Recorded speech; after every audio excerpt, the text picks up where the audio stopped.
ओहर होगा अंदर के भाव कहना बा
जोने समय रावण सीता जी का हर किले की गया लंका में अशोक वाटिका में बिठाया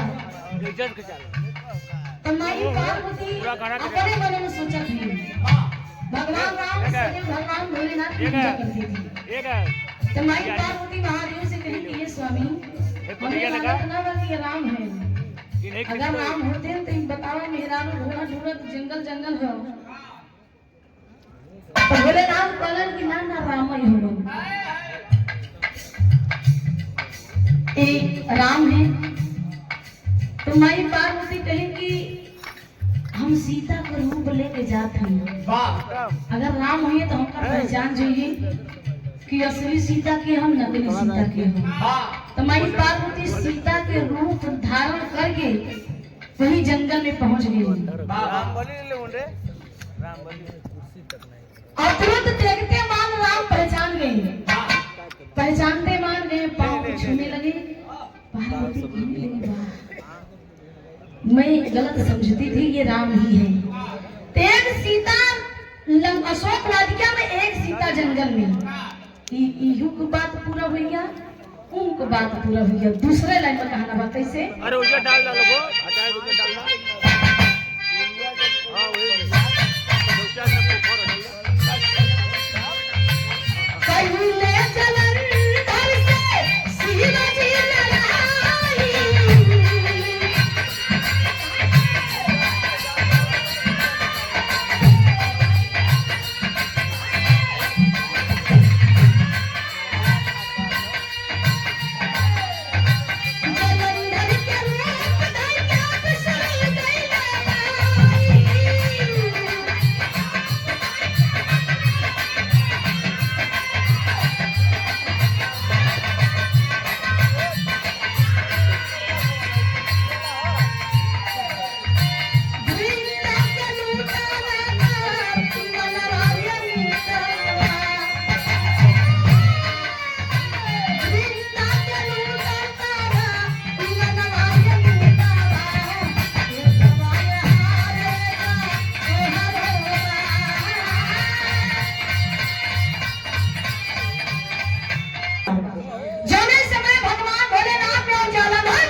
बहुत बड़ी सती थी भगवान भोलेनाथ वार पे वार कर रहे लेकिन जलंधर मरा तना बा अब विष्णु भगवान छत गए जलंधर के रूप धारण करके वृंदा के सामने आए उसकी ईमान को खंडित कर दिए तब जालंधर मारा जाता है तो यहाँ वार विष्णु भगवान जालंधर के रूप धारण करके वृंदा का ईमान डगमगावे हैं और बाहर एक जालंधर बाहर भगवान भोलेनाथ से लड़ रहे हैं।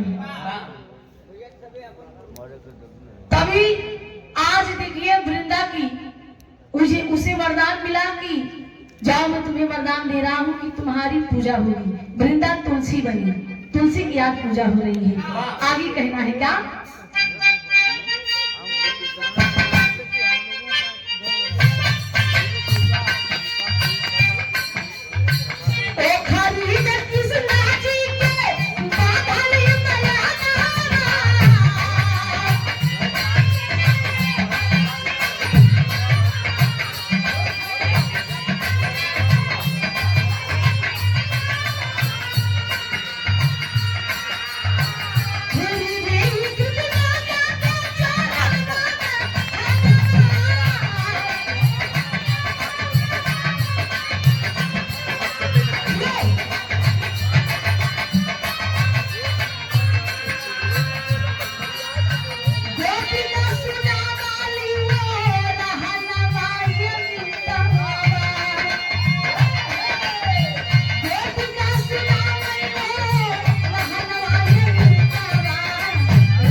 तो यशोदा माई कन्हैया भगवान की ओखरी में बांध दी, रस्सी से ओखरी में बांध दी, अपन काम काज करे लगे।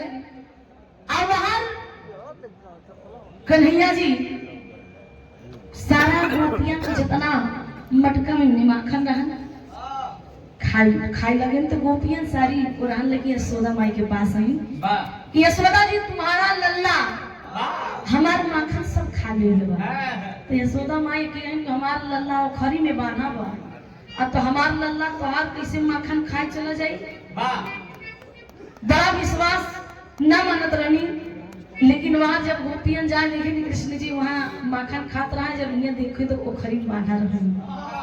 तो कृष्ण जी यहाँ ओखरी में बांधा है और कृष्ण जी वहां माखन खात है। आप बड़ा बढ़िया बात की सुने की मिला कि गौतम ऋषि आधी रात की स्नान कर रही है, जब आधी रात की अहिल्या की इज्जत लुट रही थी।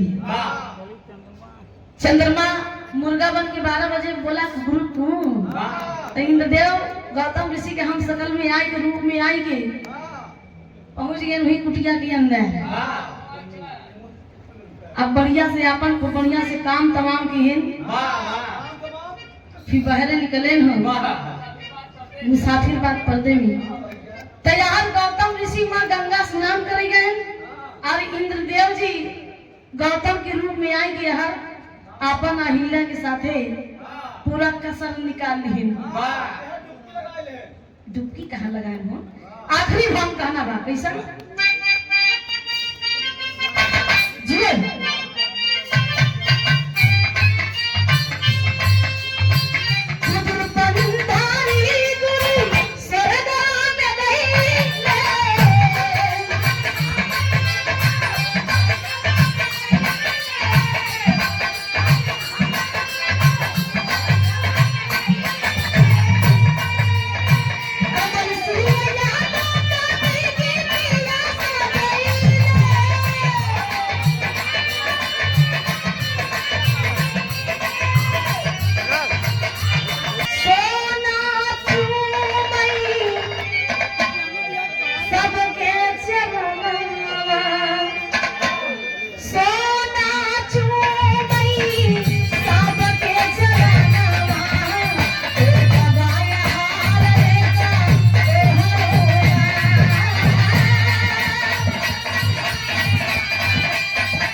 भैया का गवाना।